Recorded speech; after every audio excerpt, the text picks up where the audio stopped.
5 నిమిషాల వ్యత్యాసం ఇద్దరు మనుషుల్లో ఎలాంటి మార్పుని తీసుకొచ్చిందో ఈ కథ ద్వారా తెలుసుకుందాం. సమయం ఎంత విలువైందో అర్థం చేసుకుందాం. ఇద్దరు స్నేహితులు మరియు వారి లక్ష్యం. ఈ కథ జీవితంలో మనం ఎదుర్కొనే అతిపెద్ద సవాల్ గురించి. మనందరి దగ్గర సమానంగా ఉన్న ఒకే ఒక్క వనరు అదే సమయం. టైం. రవి, కిషోర్ చిన్ననాటి స్నేహితులు. ఇద్దరూ తమ జీవితంలో ఒక పెద్ద కంపెనీని స్థాపించాలనుకున్నారు. వారిద్దరి దగ్గర సమానమైన ప్రతిభా సామర్థ్యాలున్నాయి.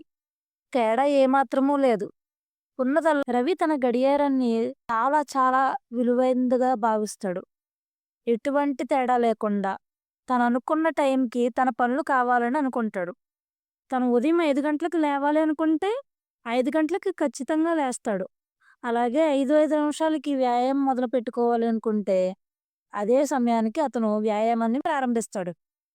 అతను ప్రతి పనికి ఒక ఖచ్చితమైన సమయ పరిమితి ఉంటుంది. ఒక ముఖ్యమైన పని చేస్తున్నప్పుడు రవికి స్నేహితుడు ఫోన్ చేసి 5 నిమిషాల తర్వాత చేస్తానని చెప్పేవాడు.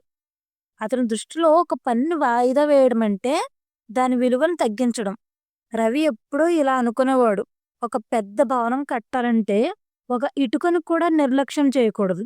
అలాగే నా ఒక్క నిమిషాన్ని నేను నా జీవితాన్ని నిర్మించుకునే ఇటుకలా భావిస్తా. ఇక ఇటువైపు కిషోర్.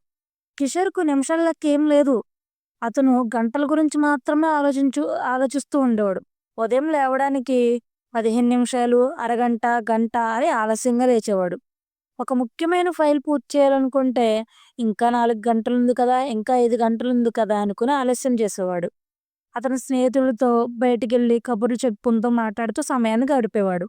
ఇలా 5 నిమిషాలు 10 నిమిషాలు అయ్యేవి. 10 నిమిషాలు అరగంట అయ్యేది. అరగంట గంట అయ్యేది. ఈ చిన్న చిన్న వాయిదాల వలన కిషోర్ ముఖ్యమైన పనులను రాత్రి వరకు చేస్తూనే ఉండేవాడు.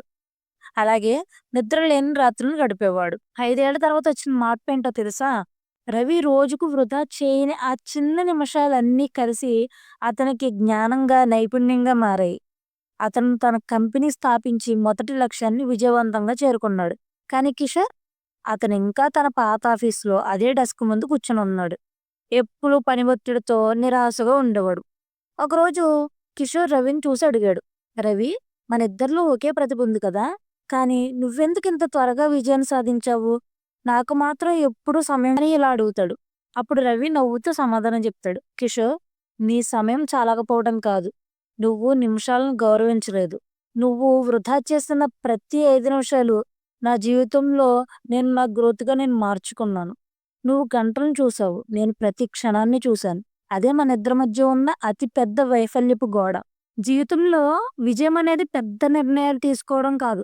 రోజు మనం చిన్న చిన్న నిమిషాలను ఎలా ఉపయోగిస్తున్నామనే క్రమశిక్షణ. దాని మీద ఆధారపడి ఉంటుంది. అందుకే రేపు కాదు, ఈ క్షణం నుంచే మొదలుపెట్టాలి. ఈ క్షణం నుంచే మొదలుపెట్టండి. ఇదే నేను మీకు చెప్పే ఈ చిన్న మోరల్ స్టోరీ. వీడియో నచ్చితే తప్పకుండా లైక్ చేసి సబ్స్క్రైబ్ చేయండి.